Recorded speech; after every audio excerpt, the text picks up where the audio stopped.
नमस्कार, जिया न्यूज़ पे आप सभी का स्वागत है। वक्त है बातों बातों पे का और मेरे साथ हैं इस वक्त वेंकैया नायडू साहब और कुछ बताने के लिए अब कुछ बचा नहीं है क्योंकि सियासत की घंटी में ऐसी घंटी बजी है कि अब कांग्रेस लापता है और सब तरफ एक ही नारा गूंज रहा है कि मोदी की सरकार।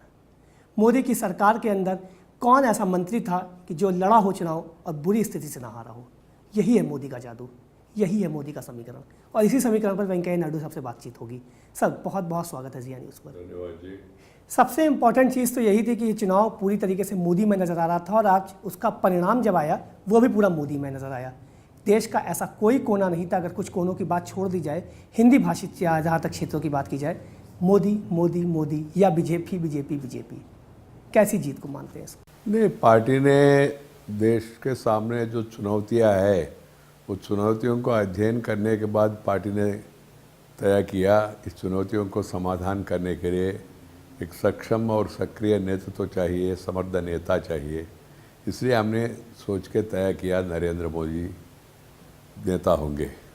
देश ने इसको स्वीकार किया है और देश में लोगों में एक निराशा, एक माने ऐसा वातावरण था, अरे भाई क्या हो रहा है देश को, आगे क्या होगा, कौन हमारा भविष्य को अच्छा बना पाएंगे, इसके बारे में चर्चा चल रहे थे और लोगों ने सोचा इसका एक ही समाधान श्री नरेंद्र मोदी है। एक अंधेरे में एक चिंगारे के रूप में नरेंद्र मोदी जी उनको दिखाया, तो इसलिए लोग ने मोदी जी को चुना है। मोदी जी को चुनने के बीच के एक समीकरण अगर देखने की कोशिश करें तो एक सबसे इम्पॉर्टेंट समीकरण नज़र आता है कि एक आशा की किरण। इससे पहले भी 2004 का इलेक्शन जब मैं शुरुआती पत्रकारिता के दौर में था, उस वक्त भी मैंने कवर किया था। इंडिया शाइनिंग का नारा था, पीछे की बात कर रहे थे, विज़न की बात नहीं क्लियर थी। शायद जनता इसको बहुत अच्छे से माइंड कर रही थी। 2009 में हम बात कर रहे थे सशक्त नेतृत्व की। भूमिका क्या होगी, कैसे होगा सशक्त नेतृत्व, इसका बीजेपी के पास रोड मैप नहीं था।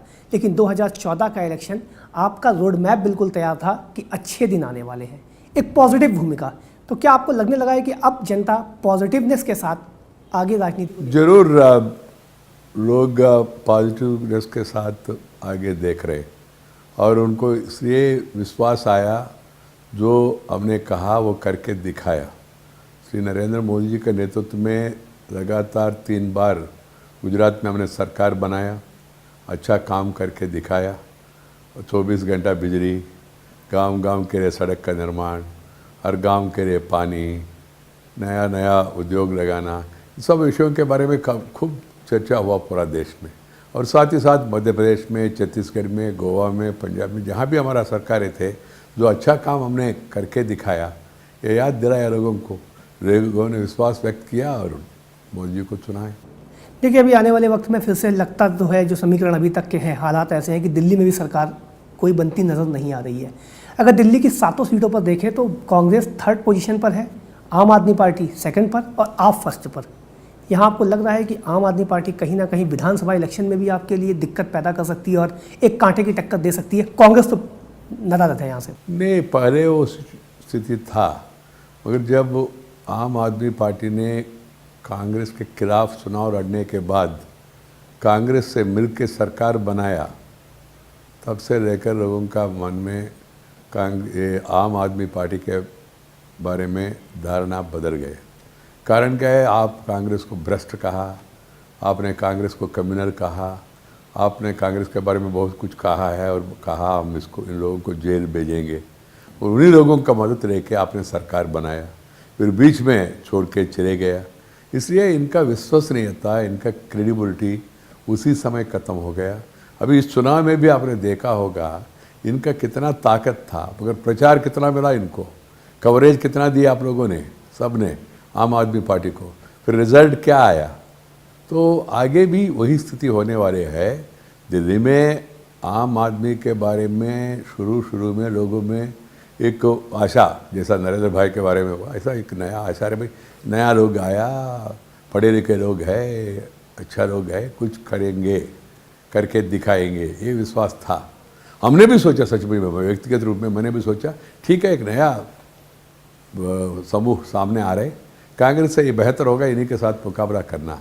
मगर जब इन्होंने सरकार बनाया और सरकार बनाने के बाद केवल 2 महीने में पूरा एक्सपोज हो गया।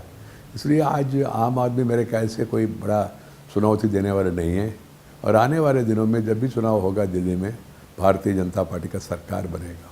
देखिए एक समीकरण सर, यहाँ पर एक चीज़ और देखने वाली रही है कि पूरा इलेक्शन अगर देखा जाए तो इस तरीके की जीत क्या उम्मीद की जा सकती थी? मीडिया के धुरंधर, बड़े बड़े सर्वेकार और बड़े बड़े राजनीतिक पंडित अलग अलग आकलन दे रहे थे।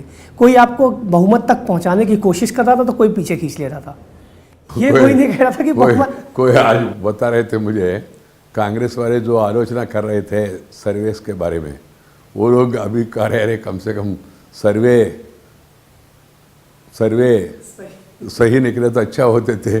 कारण क्या है, सर्वे में सबने कहा बीजेपी को बहुमत मिलेगा और कांग्रेस पार्टी सेकंड पोजीशन में होंगे। अभी नतीजा ऐसा आया, कांग्रेस पार्टी 50 तक नहीं पहुंच पाया, उनको रिकॉग्नाइज्ड अपोजिशन स्टेटस मिलने का संभावना भी नहीं है। हमने शुरू से जो स्थिति को अध्ययन करने के बाद हमने तय किया, भारतीय जनता पार्टी को अपने बलबूत के आधार पर बहुमत मिलने का संभावना है, और बीजेपी और गठबंधन का अन्य पार्टियों के मिलकर हम 300 पार करेंगे, इतना हमने एक्सपेक्ट किया। मगर हमने भी इतना लैंडस्लाइड विक्ट्री होगा और बीजेपी को खुद 280 से ऊपर सीट आएगा, हमने कल्पना किया नहीं, कभी नहीं किया था कल्पना। लेकिन इस चीज़ के बीच में अगर देखा जाए 77 के बाद पहली बार इतनी बुरी प्रचंड बहुमत जिसे कहते हैं वो यहाँ पर आपको मिलता हुआ नजर आया। 77 से पहले एक आंदोलन था जिसे जेपी आंदोलन कहते थे, और इस इलेक्शन से पहले भी एक आंदोलन था जिसे अन्ना आंदोलन कहते हैं। दोनों आंदोलनों के बाद इलेक्शन ने जनता के रुख को साफ कर दिया कि जनार्दन यही है, और प्रचंड बहुमत आपको मिलता नजर आया। क्या आपको नहीं लग रहा कि अन्ना के आंदोलन से भी एक बड़ा इफेक्ट जो भ्रष्टाचार का जिस तरीके का उजागर हुआ, कारण से देश भर में एक चर्चा भ्रष्टाचार के बारे में शुरू हो गया, और उसके बाद में लोगों ने देखा है भाई भ्रष्टाचार को मुकाबला करने वाले नहीं तो उसको समाधान चुनौती देने वाले नरेंद्र मोदी है, ये कैपेबल व्यक्ति है। तो इस चुनाव में मुख्य मुद्दा सुशासन, चुनाव में मुख्य मुद्दा विकास, चुनाव में मुख्य मुद्दा भ्रष्टाचार समाप्त करना, चुनाव में मुख्य मुद्दा महंगाई, चुनाव में मुख्य मुद्दा परिवारवाद समाप्त करना। तो एक तरफ एक नेगेटिव एंटी कांग्रेस मूड पूरा देश में, दूसरी तरफ एक pro Modi pro BJP wave देश में, ये दोनों मिलकर ये प्रचंड बहुमत भारतीय जनता पार्टी को लोगों ने दिया है। वेंकटेश जी, इस सब में कहीं ना कहीं एक समीकरण ये भी आता है कि जब भी मोदी को बहुमत मिला है वो कहीं अपने विरोधियों को पूरी तरीके से खात्मा करने के लिए एक तरीके से एग्रेसिव हो जाते हैं। ये भी आरोप उनके ऊपर लगातार लगते रहे हैं, और जिस तरीके से एक दंगों का इतिहास भी, इन सारी चीज़ों से मोदी की छवि को अब देश के ऊपर। मोदी जी ने कभी दंगे कराया नहीं, और जब भी दंगे हुआ उस समय दुर्भाग्यपूर्ण था, उन्होंने ठोस कदम उठा के उसको कंट्रोल करने के लिए कोशिश किया। इनके खिलाफ बहुत कुछ प्रचार किया, लोगों ने विश्वास किया नहीं। कारण क्या है, लोगों के सामने है 12-15 साल में गुजरात में क्या हुआ, अन्य जगहों में अन्य प्रदेशों में, कहाँ कांग्रेस शासित प्रदेश है वहाँ क्या हुआ। तो ये केवल नहीं, इस इतिहास को कैसे चेंज करें? इतिहास माने नरेंद्र मोदी ने कुछ किया नहीं, तो अच्छा प्रशासन दिया तो वहाँ का जो मुख्य विपक्ष समाप्त हो गए, तो वो क्या करे? ये दोष नरेंद्र मोदी का है क्या? अच्छा प्रशासन देना और जो कहा वादा उसको निभाना, ये कोई गलत है क्या? नहीं, वादे के निभाने की बात अलग हो गई, और जिस तरीके के आरोप इनके ऊपर लगते रहे कि विपक्ष को पूरी तरीके से खात्मा या उसको बैक डाउन में डालने के, मतलब इस तरीके से एक घमंड की राजनीति के ऊपर उन्होंने कोई गैर संवैधानिक व्यवहार किया क्या? इन्होंने कोई पॉलिटिकल पार्टीज को, जैसा कांग्रेस पार्टी हमेशा कहते थे, बाकी पॉलिटिकल पार्टीज को ख़त्म करने के लिए गैर संवैधानिक व्यवहार करके, उनके ऊपर हमला करके, दबाव करके, नहीं तो सीबीआई को यूज़ करके, आईबी को यूज़ करके, इनकम टैक्स को यूज़ करके, एनफोर्समेंट डायरेक्टरेट को यूज़ करके उनको ख़त्म करने के लिए मौका नहीं मिला केंद्र में। कभी नहीं, 15 साल सरकार में था, केंद्र में मौका नहीं मिला। नहीं तो केंद्र में श्रीमान अटल बिहारी वाजपेयी 5 साल सरकार किया, 23 पॉलिटिकल पार्टीज को साथ लेकर हमने सरकार चलाया। ऐसा कभी हमने, हमारे ऊपर किसी ने आरोप भी किया नहीं। अच्छा, अब की बात सरकार में अगर 25 पार्टियां आपके साथ है, पहले 23 थी, अब की बात 25 है, बल्कि 2 ज़्यादा बढ़ गई हैं, इनको भी मैनेज करना है आपको, क्या लगता है? या फिर लास्ट टाइम और इसमें एक ही फ़र्क है, इस टाइम भारतीय जनता पार्टी को अपने आप बहुमत मिला है, और इसके साथ अन्य पार्टियों के साथ मिल के 340 तक कम पहुँच गया। और भारतीय जनता पार्टी ने तय किया पूर्ण बहुमत मिलने के बाद भी हम गठबंधन सरकार बनाएंगे और गठबंधन का जो धर्म होता है वो धर्म को हम पालन करेंगे। ये हमारा कमिटमेंट है। और कंफर्टेबल मिजाज आया, एबल लीडर स्टेबल गवर्नमेंट, ये आने के बाद भी हमने तय किया हम गठबंधन सरकार ही बनाएंगे, गठबंधन सरकार चलाएंगे। अभी तक पिछले अगर 90 के दशक की बात की जाए, 2000 के दशक की बात की जाए, हमेशा एक आरोप लगता रहा आर्थिक मंदी, महंगाई, ये लगातार कोई भी सरकार रही हो ये आरोप कंटिन्यूसली चला आया। जब भी सरकार से पूछा गया उसने कहा गठबंधन की राजनीति, गठबंधन की वो राजनीति के तहत ये सारी चीज़ें हो रही हैं। अब क्या है, गठबंधन तो अब है नहीं, अब तो राजनीति एक तरीके से आपके ऊपर है। अगर आप नहीं कर पाए, मैं स्वीकार कर रहा हूँ ये चुनौती है, मगर एक अच्छा अपॉर्चुनिटी भी है। ये अपॉर्चुनिटी को सदुपयोग करके जो हमने कमिटमेंट दिया वो कमिटमेंट को पूरा करने के लिए नरेंद्र भाई के पास क्षमता है, हमारा पार्टी के पास भी क्षमता है। श्रीमान अटल बिहारी वाजपेयी जी के ज़माने में कोई इकोनॉमिक क्राइसिस नहीं था। हमने शुरू किया 4.8% ग्रोथ से और 5 साल के बाद 8.4% ग्रोथ थी, 8.4% तक ले गया और 8.4% विरासत में हमने यूपीए को दे दिया और उन्होंने उसको 4.8% और 4.6% नीचे लाया है। हमारा परफॉर्मेंस जो हमने कहा वो करने के लिए हमने पूरा प्रयास किया। इन्होंने जनता को साथ विश्वासघात किया, जनता ने इनको 2 बार मौका दिया, इन्होंने जनता को धोखा दिया है। इसलिए लोग इनको सबक सिखाने के लिए इंतज़ार कर रहे थे, जब मौका मिला इनको सबक सिखाया। गुजरात के अंदर आंतरिक सुरक्षा की बात की जाए तो बहुत बेटर है, सबसे बेटर कही जाती है कि अक्षरधाम पे हमला होता है उसके बाद गुजरात पूरी तरीके से सेफ रहता, फिर दोबारा कभी आतंकी उधर की तरफ नहीं झांकते। लेकिन एक छोटा सा गुजरात था, अब देश की बारी है। और इससे पहले आपकी सरकार के ऊपर संसद तक सुरक्षित नहीं बची थी, हमारे जहाज भी सुरक्षित नहीं बचे थे। ये आरोप और कारगिल, ये तीनों आरोप आपके ऊपर। कारगिल में बाद में क्या हुआ, कारगिल का दोष हमारा नहीं है, पाकिस्तान ने वो दुष्कृत किया, उसको उनको सबक सिखाया और पार्लियामेंट के ऊपर हमला हुआ। हाँ, हमला हुआ। ये आतंकवाद केवल भारतीय जनता पार्टी के ज़माना में पैदा नहीं हुआ। जब हमला हुआ 23 मिनट में जो आतंकी बाहर से आया उन सबको वही ख़त्म कर दिया, वही उसी समय। तो वो एक्शन जब मनमोहन सिंह जी सरकार आया, कितने भी हमला हुआ उस समय इनका रिएक्शन क्या था, इनका रेस्पॉन्स क्या था, दोनों को तुलना करिए। आतंकवाद को मुकाबला करने के लिए इनके पास कोई उपाय नहीं था, हिम्मत भी नहीं था, कमिटमेंट भी नहीं था, पॉलिटिकल विल भी नहीं था। हमारे पास पॉलिटिकल विल है, हमारे पास क्लैरिटी भी है, इसके कैसा मुकाबला करना है इसके। डॉक्टर साहब, अभी वक्त है एक छोटे से ब्रेक का। ब्रेक के बाद जानेंगे कि पाकिस्तान से बीजेपी सरकार की किस तरीके के संबंध रहेंगे। अभी वक्त है एक छोटे से ब्रेक का, ब्रेक के बाद भी चर्चा जारी रहेगी।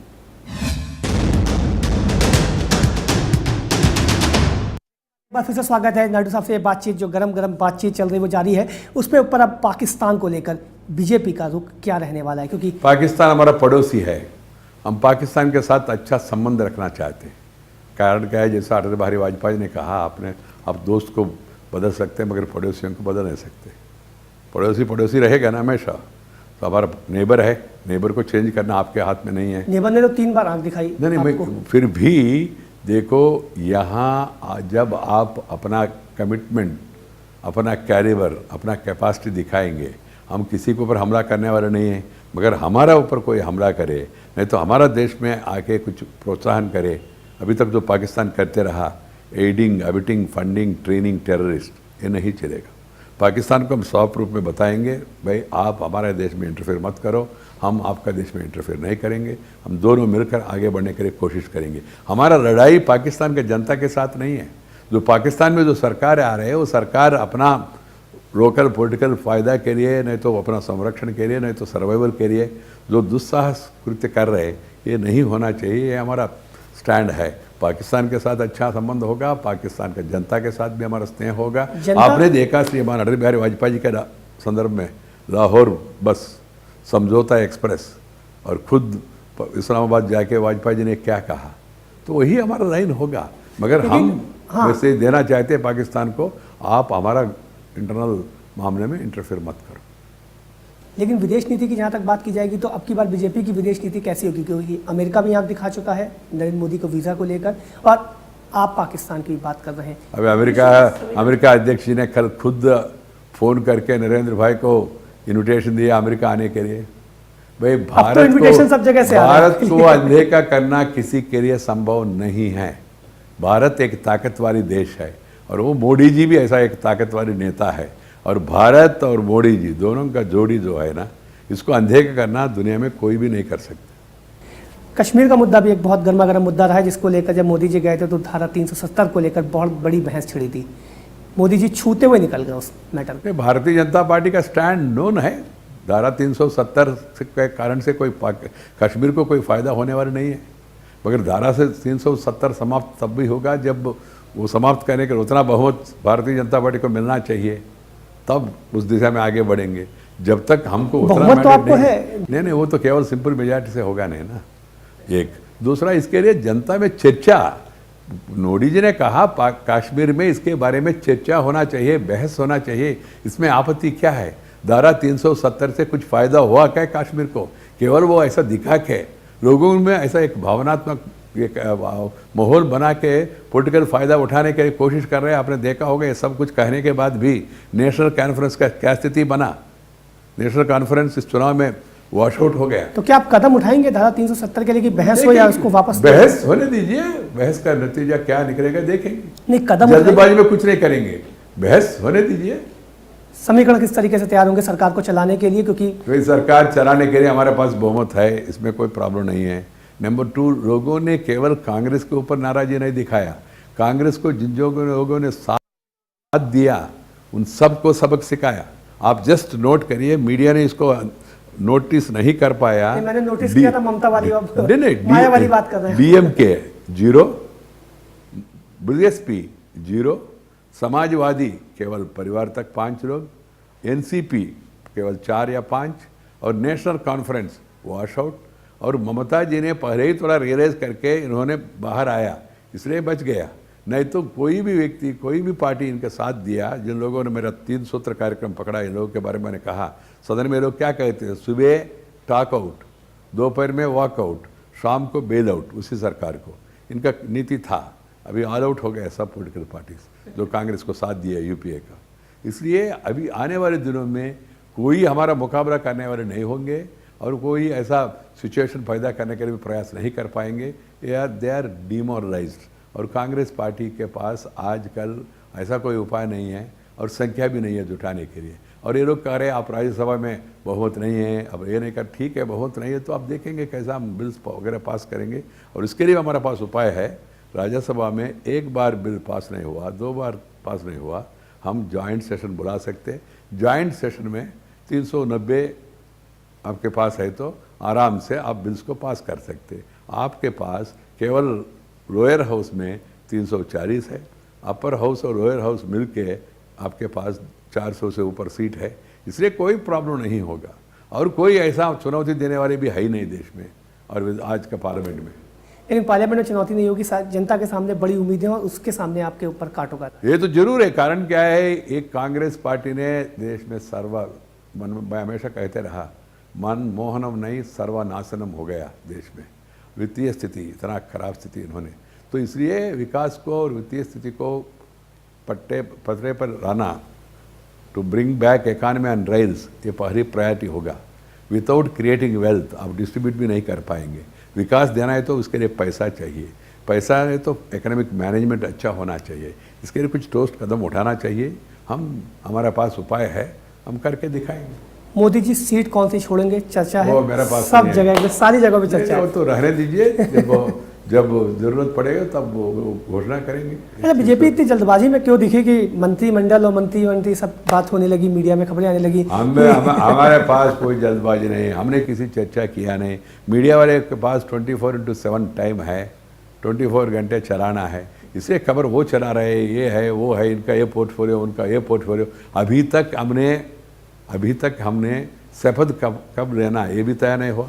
आज का पार्लियामेंट्री बोर्ड मीटिंग में हमने तय किया 20 तारीख को पार्लियामेंट्री पार्टी मीटिंग बुलाएंगे, उसमें नेता चुनेंगे। एक लांछन पूर्वक को भी पूरा करना चाहिए और उसके बाद एनडीए का बैठक होगा और बाद में राष्ट्रपति से मिलेंगे और राष्ट्रपति जी को हम पत्र देंगे, अवगत कराएंगे। अमुक व्यक्ति को हम नेता के रूप में चयन किया और बाद में राष्ट्रपति जी का इन्विटेशन होगा, तब मुहूर्त का भय वगैरह तय करेंगे। उसके बाद आपस में चर्चा करने के बाद श्री नरेंद्र भाई मोदी सलाह मशवरा करके मंत्रिमंडल का रूपरेखा देंगे। उस क्या समय मोदी जी के किसको साथ क्या है। मोदी जी के साथ कोई ऐसी चर्चा हुई है बीजेपी अभी तक कि किसी मोदी के साथ और भी कोई शपथ लेगा? नहीं, अभी तक शपथ के बारे में चर्चा किया नहीं। तो जब शपथ का फिर चर्चा भी बहुत होगा सारी खबरें आई बीच में। नहीं, ये खबर सब अपना स्पेकुलेशन है और वो लोग अपना अपना इच्छा के अनुसार न्यूज़ के लिए बना रहे और कुछ लोग हेडलाइन भी बना रहे, स्पीकर होंगे, वो ये होंगे, ये उनके लिए हेडलाइन है, हमारे लिए वो डेडलाइन नहीं है। हमारा लाइन क्या है उनको मालूम है, उसी हिसाब से हम आगे बढ़ेंगे। सर एक चीज़ सबसे बड़ी इंपॉर्टेंट चीज़ यहाँ पर ये भी है कि कांग्रेस बार बार कह रही है कि बहुमत तो आ गया है, आप 283 पर तो हैं, लेकिन अब की बार विपक्ष ना होने की वजह से कुछ आपके ही लोग विपक्ष में जाके बैठे हुए हैं। वो तो ये कांग्रेस हमेशा कांग्रेस का आदत है वो। नहीं, ऐसा लगा भी पिछले कई दिनों हमारा में। कोई प्रॉब्लम ऐसा नहीं है, ये भी मीडिया क्रिएशन है। हमारा आपस में कोई झगड़ा नहीं है।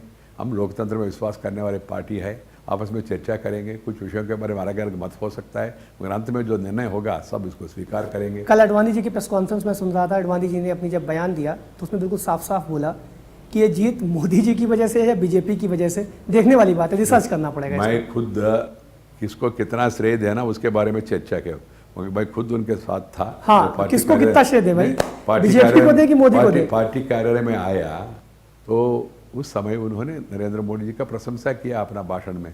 और लोग कह रहे ये मोदी जी को कितना श्रेय होगा, ये पार्टी को कितना श्रेय होगा।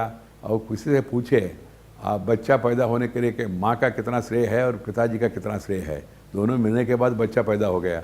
नरेंद्र मोदी का नेतृत्व और भारतीय जनता पार्टी के सिद्धांत दोनों मिलने के बाद ये बहुत मिला है। इसमें चर्चा का विषय कहाँ से मिला मुझे मालूम नहीं है। सुषमा जी भी बार बार, सुषमा जी का कोई शिकायत नहीं है। Media is unfair to Sushma.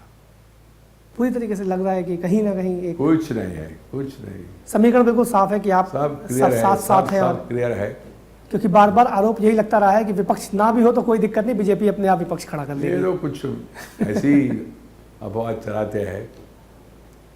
तो अच्छा, मोदी के समीकरण के अगर देखा जाए तो गुजरात, अब गुजरात की बारी आती है कि जब मोदी दिल्ली में होंगे तो गुजरात का कौन सीएम होगा? वो गुजरात का विधानसभा का जो पार्टी का सदस्य है वो लोग मिलने वाले हैं 20 से 21 तारीख को। वो तय करेंगे कौन नेता बने, वो तय करेंगे, वहाँ आपस में चर्चा करेंगे, इसमें कोई प्रॉब्लम नहीं होगा। एक सबसे इंपॉर्टेंट चीज़ यहाँ पर टोटल ओवरऑल देखी जाए, अगर पूरे इस राजनीतिक समीकरण की देखने की कोशिश की जाए तो पहले का अगर दशक की बात करें, 70 के दशक की बात करें, शायद जब मैं पैदा भी नहीं हुआ था, लेकिन उस वक्त के इतिहास और उसमें जो लिखा हुआ है कि इंदिरा गांधी भी अटल बिहारी वाजपेयी की तारीफ करते नहीं थकती थी। और अटल बिहारी वाजपेयी भी जब सशक्त इंदिरा थी, जब पाकिस्तान पे उन्होंने अटैक करके 1.25 लाख सैनिकों को पकड़ लिया था, गिरफ्तार किया था, तो अटल बिहारी वाजपेयी भी कहते थे 1.25 लाख सैनिकों को ठूस दे दी, ऐसे मेरे यहाँ इंदिरा भवानी है। आज वही राजनीति का रंग है, वही सारे रूप हैं, लेकिन लालू भी आपको बधाई देने से कतराते हैं, सोनिया भी आपको बधाई देने से कतराती हैं, राहुल भी आपको बधाई देने से कतराते हैं। क्या लग रहा है कि राजनीति किस ओर जा रही है हिंदुस्तान की? नहीं, ये दुर्भाग्यपूर्ण है। इतना बढ़िया जीत हासिल करने के बाद जो हमारा मुख्य प्रतिद्वंदी है कांग्रेस पार्टी, राइवल, हम दुश्मन नहीं कहते, राइवल है, कम से कम नरेंद्र भाई का नाम लेकर उनको अभिनंदन करने के लिए भी सोनिया गांधी जी तैयार नहीं है। और राहुल गांधी जिसके बारे में लोग चर्चा कर रहे थे ये अल्टरनेटिव होगा, उन्होंने भी कम से कम नरेंद्र भाई का नाम लेकर अभिनंदन नहीं दे पाया। ये क्या तरीका है? इन लोगों ने पूरा प्रयास किया, बीजेपी को मुकाबला करे कोई प्रॉब्लम नहीं है, बीजेपी को चुनौती दिए कोई प्रॉब्लम नहीं, नरेंद्र भाई को चुनौती दिए प्रॉब्लम नहीं है, मगर नरेंद्र भाई को गाली गलौज सब कुछ करना, व्यक्तिगत आरोप करना और निजे उनको पर्सनल लाइफ में जाना, उनका ये क्या है, किसी एक मंत्री ने कहा ये नपुंसक है, सलमान खुर्शीद जी ने, एक ने कहा इन पत्नी के बारे में बोला, एक ने कहा ये चोर है, एक ने कहा ये टेररिस्ट है, एक बहुत कुछ कहा है, मंकी है, डांकी है वगैरह। ये सब कुछ सुनने के बाद लोगों ने और आक्रामक होकर कांग्रेस को सबक सिखाया। कांग्रेस पार्टी कम से कम आत्मावलोकन करके, अंतर्मुख होके क्या गलती किया उन्होंने समझ के आगे बढ़ने के लिए कोशिश करना चाहिए। जैसा हम लोग सदन में ये सब कुछ होने के बाद भी कुछ बिल पास करने के लिए हम हमेशा साथ देते रहा, मनमोहन सिंह जी के ज़माना में भी। नहीं, वो तो आप पर आरोप लगाते रहे, पिछला 10 साल देखियो, कहते हैं कि सरकार संसद आप चलने नहीं देते, 148 घंटे पहले सेशन पास हुआ, हमारा समर्थन के बिल बिना बिल पास होता है क्या? तो लोकपाल बिल के अलावा ऐसा बिल भी बता दिए जो बहुत बड़ा चर्चा का विषय रहा। तेलंगाना बिल, हाँ, तेलंगाना और लोकपाल बिल। तेलंगाना ने हमने समर्थन किया। लेजिस्लेटिव काउंसिल का रिवाइवल, अपर हाउस का रिवाइवल आंध्र प्रदेश में, तमिलनाडु में हमारा समर्थन से पास हुआ। ऐसा बहुत बिल्स है जी, ये सब बिल हमारा समर्थन से ही पास हो पाया। जिसमें राजनीतिक समीकरण में आपको फायदा था वो बिल पास हो गया। फायदा हुआ नहीं, फिर भी तेलंगाना के संदर्भ में, आप तेलंगाना का मैं विशेष रूप में जिक्र करना चाहता हूँ, उन्होंने फ़ायदा उठाने के लिए कोशिश किया। हमको जितना फ़ायदा मिल सकते थे उतना फ़ायदा नहीं मिला, फिर भी हम केवल पॉलिटिकल फ़ायदा के लिए नहीं है, हमने एक सिद्धांत निर्णय किया, और निर्णय के अनुसार हम तेलंगाना अलग राज्य बनाने के बिल को हमने सपोर्ट किया है। लेकिन एक सबसे इंपॉर्टेंट चीज़ यहाँ पर ये भी देखी जानी चाहिए कि आने वाले वक्त में राजनीति इस करवट खा जाए कि विपक्ष और सत्ता पक्ष मिलकर देश के भले के लिए सचमुच में वही होना चाहिए, संभव सचमुच में वही होना चाहिए। एक कांग्रेस के ऊपर निर्भर है, हम मिलकर चलने के लिए तैयार है, हम कांग्रेस को भी विश्वास में लेने के लिए तैयार है, मगर कांग्रेस पार्टी वो जिम्मेदारी निभाने के लिए तैयार है क्या? नेहरू जी का ज़माना ना तो इंदिरा जी का ज़माना अलग है। अभी आज का जो सोनिया जी का और राहुल जी का ज़माना है ना, और राहुल जी अपना प्रधानमंत्री का फेयरवेल डिनर में भी नहीं जाते, छोड़ दीजिए ना बीजेपी के बारे में। और वो प्रधानमंत्री के द्वारा जो ऑर्डिनेंस का प्रपोजल हुआ उसको उन्होंने कहा है नॉनसेंस है, और उन्होंने कहा डस्टबिन में रखना चाहिए। ये कल्चर, इसके कारण से कांग्रेस को नुकसान हुआ, इसके कारण से कांग्रेस यहाँ तक पहुँच गया। इसलिए कांग्रेस अंतर्मुख होकर आत्मावलोकन करना चाहिए और इंट्रास्पेक्ट करके आगे बढ़ना चाहिए, हमारा सलाह है। एक आखिरी सवाल, सरकार आपकी है, सबसे उम्दा जो आरोप लगे थे पिछली सरकार पर भ्रष्टाचार के, उसकी जांच क्या होगी और किस तरीके की? देखिए कोई ऐसा एक अलाउद्दीन अद्भुत दीप ऐसा नहीं है ना एक दिन में, मगर हमारा नीति साफ है, हमारा कमिटमेंट क्लियर है, क्लैरिटी है, यूनिटी भी है। तो अपना विजन के अनुसार नरेंद्र मोदी देश को आगे ले जाना चाहते, इसमें भ्रष्टाचारियों के लिए एक मैसेज जाएगा। और भाई कल ही चुनाव हुआ, आज मैं कुछ कहूँ कांग्रेस के खिलाफ अच्छा भी नहीं होगा। Law will take in course, CBI के ऊपर कोई दबाव नहीं होगा, सेंट्रल विजिलेंस कमीशन के ऊपर कोई दबाव नहीं होगा, और जो भी इलेक्शन रिलेटेड क्रिमिनल केसेस है, मॉरल टर्पिट्यूड के केसेस है, भ्रष्टाचार का केसेस है, इसके बारे में नरेंद्र मोदी जी ने देश को एक आश्वासन दिया, 1 साल में स्पेशल कोर्ट्स लगा के इन केसेस को पूरा समाप्त करने के लिए कोशिश करेंगे। ये करने से कुछ मात्रा में एक संकेत जाएगा और भ्रष्टाचार भी कम होने का संभावना है। महंगाई के बारे में जो आपका जो गलत नीति है ना, उसको सुधारने के लिए प्रयास करो। महंगाई वाजपेयी जी के ज़माने में no line, no queue, no waiting list, no shortage, no black market, same वही होने वाले हमारा ज़माने में भी। तो कितने दिन मान के चलें कि महंगाई कंट्रोल में आ जाएगी? और जरूर आ जाएगा। एक टाइम, क्योंकि वो तो 100 दिन कहते थे, मैं हम 100 दिन कुछ नहीं कहना चाहते, तो कांग्रेस कहती थी 100 दिन, भाई 100 दिन कहा, फिर बाद में विश्वासघात किया उन्होंने। तो इसलिए हम कोई टाइम फ्रेम नहीं, जितना जल्दी हो सके तो उतना जल्दी करेंगे। जी, हमसे बात करने के लिए बहुत बहुत शुक्रिया। तो बिल्कुल साफ है कि जितनी जल्दी होगी महंगाई पे भी कंट्रोल होगा, और जो मोदी का नारा है अच्छे दिन आने वाले हैं, तो रुक जाइए, भ्रष्टाचार भी खत्म होगा साल भर के अंदर, अच्छे दिन आपको नजर भी आएंगे। बीजेपी का कम से कम दावा यही है, और सरकार में पूर्ण बहुमत की होने की वजह से जिम्मेदारी भी इनकी लगभग इतनी ही बनती है। अब देखना होगा कि वक्त इसको किस करवट ले जाता है। मुझे दीजिए इजाजत, जिया न्यूज़ पे खबरों का सिलसिला जारी है।